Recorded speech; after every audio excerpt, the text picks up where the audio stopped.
Hello, my name is George Matesser, and I'm here to present to you adult learners and the Gogies. So here is a poster that relates the three Gogies: pedagogy, which is the teaching and learning of children; andragogy, the teaching and learning of adults; and hudagogy, which is self-determined learning. So from the left to the right is a continuum. On the left, pedagogy requires more teacher responsibility and less learner autonomy. And as you move to the right, it requires more student responsibility and less instructor control. So when we talk about adult learners, we are focused more on the right side of this poster, although all three Gogies come together in adult learning. So we'll start with learning responsibility. So in pedagogy, it's teacher-directed learning. It's the responsibility of the teacher to make sure the students are learning what they are supposed to. In andragogy, it's more student-directed learning, and hudagogy goes a step further where it's self-determined learning, where students are basically controlling what and how they are learning. So the teacher's role, as I've said, with pedagogy, the teacher has a more direct role in the learning. The teacher is fully responsible for what is learned and how it is learned.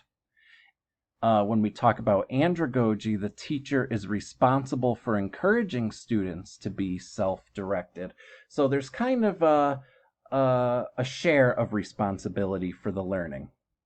And then in hudagogy, the teacher is responsible for helping students understand how they learn so that they can learn on their own and have control of what they're learning and how they're learning.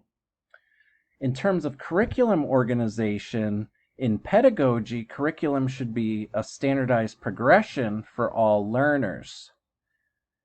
When you get to andragogy, the curriculum should be organized by authentic applications and connections to students' interests and needs so that students are more motivated to start to take control of their learning and direct their learning.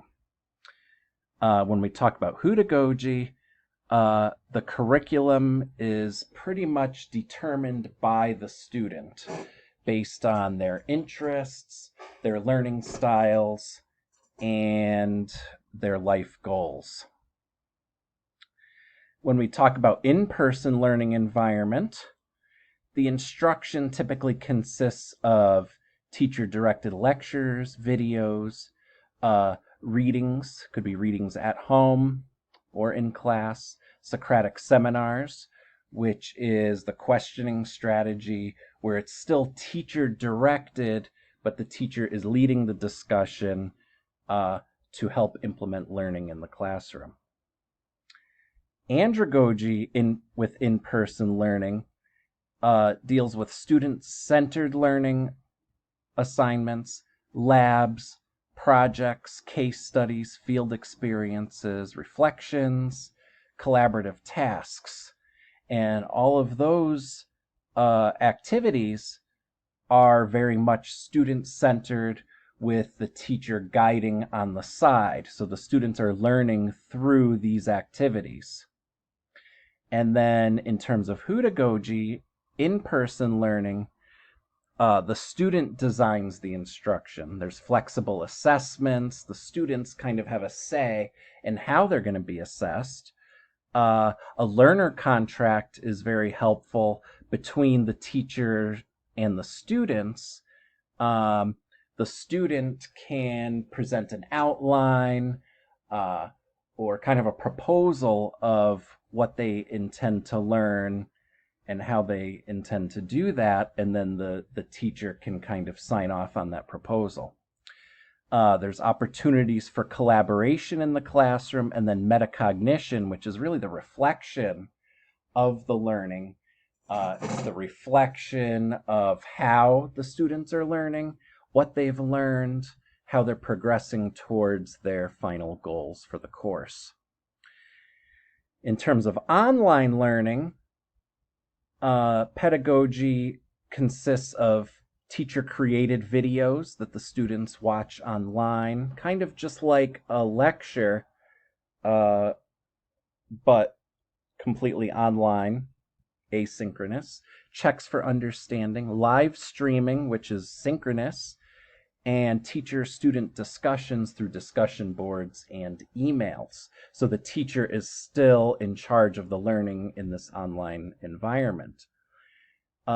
With andragogy for online learning, collaborative software can be used, like a Google Docs, Google Sheets, wikis, unlimited online data and information. So students have access to all sorts of information online, which helps with the self-directed learning.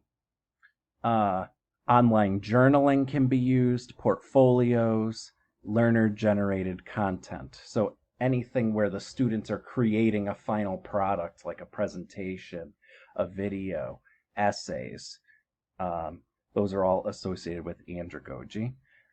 And with hudagogy, in addition to andragogy, there's clear expectations of the roles of learners and teachers with ongoing guidance from the teacher. So the teacher doesn't disappear. The teacher is still responsible for helping students reflect, use metacognition to make sure that they're on the right track. Now, there are some similarities, even though this is kind of presented as differences. All three of these are usually incorporated in adult learning somehow. Andragogy and hudagogy have some similarities, especially because the student is really centered in the learning. The difference is with hudagogy, the teacher steps back even more. So the student is really in charge of the curriculum, the instruction, and the assessment. Some other similarities, the types of tasks that are associated with andragogy and hudagogy, there's a lot of similarities because there should be student-centered activities like labs, final creation of some sort of project. But the difference is the teacher under an andragogy model is choosing more of the topics, maybe giving some students choice, but kind of choosing the expectations of the assignment, where in a hudagogy mindset, the students are creating their own criteria and system of evaluation.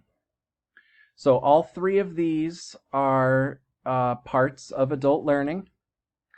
The goal is to progress towards the right of this continuum. As adults, really their goals of learning at a later age are more dependent on their future goals, their jobs, and so forth. Thank you for listening. Have a great day.